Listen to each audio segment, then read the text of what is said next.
اور اشرف المخلوق ہوں. میری داڑھی کے بال اچھے ہیں یقیناً اگر میں اپنے مالک کا وفادار ہوں. اگر میں اپنے مالک کا وفادار ہوں نا تو پھر تو میری داڑھی کے بال اچھے ہیں، کیونکہ میں انسان ہوں، اشرف المخلوقات ہوں. اگر اپنے مالک کی بات مانتا ہوں نا تو یقیناً میری داڑھی کے بال اچھے ہیں. لیکن اگر میں اپنے خالق اور مالک کا فرما بردار نہیں ہوں تو پھر تیرے کتے کی دم اچھی ہے کہ تیرا وفادار تو ہے. جی اگر میں مالک کا وفادار نہیں ہوں نا تو پھر تیرے کتے کی دم اچھی ہے.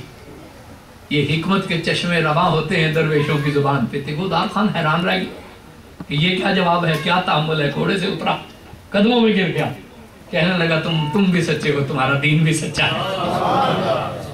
یہ حکمت صرف مشکات نبوت سے ہی حاصل ہو سکتی ہے. یہ سوچ، یہ زاویے کہ میں اچھا ہوں اگر مالک کا فرما بردار ہوں، اگر مالک کا نافرمان ہوں تو پھر تمہارا کتا اچھا، کیونکہ تمہارا وفادار تو ہے، تمہارا فرما بردار تو ہے. اس نے کہا کہ میں دین قبول کرتا ہوں اور ابھی میں اعلان نہیں کرتا، میں جاتا ہوں ایک ایک سردار سے بات کروں گا، تو کچھ دنوں کے بعد، اتنے عرصے کے بعد میرے پاس آنا تو میرا خیال ہے کہ میں اپنے سارے سرداروں کو راضی کر چکا ہوں گا، وہ بھی دین پہ لے آئیں گے. جی ہلاکو خان جیسے شخص کا پوتا تیغودار خان، اس سے بات کرنا، وہ ایک قادری درویش، یہ حضور غوث اعظم کا انتظام. جی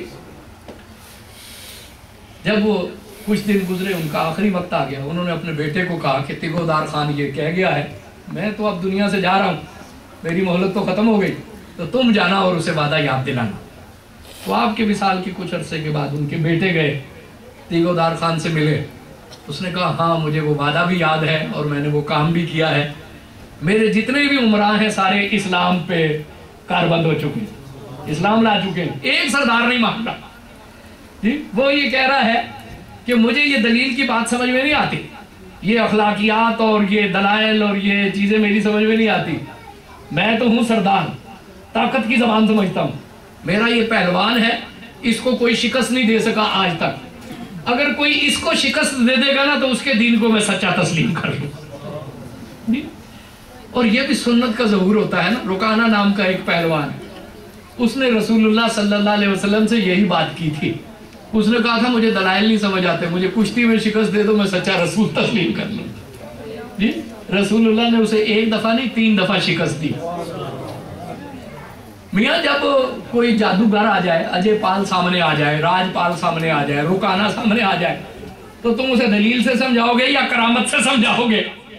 یہ روحانیت بھی ضروری چیز ہوتی ہے. کرامت دکھانے کا بھی ایک وقت ہوتا ہے.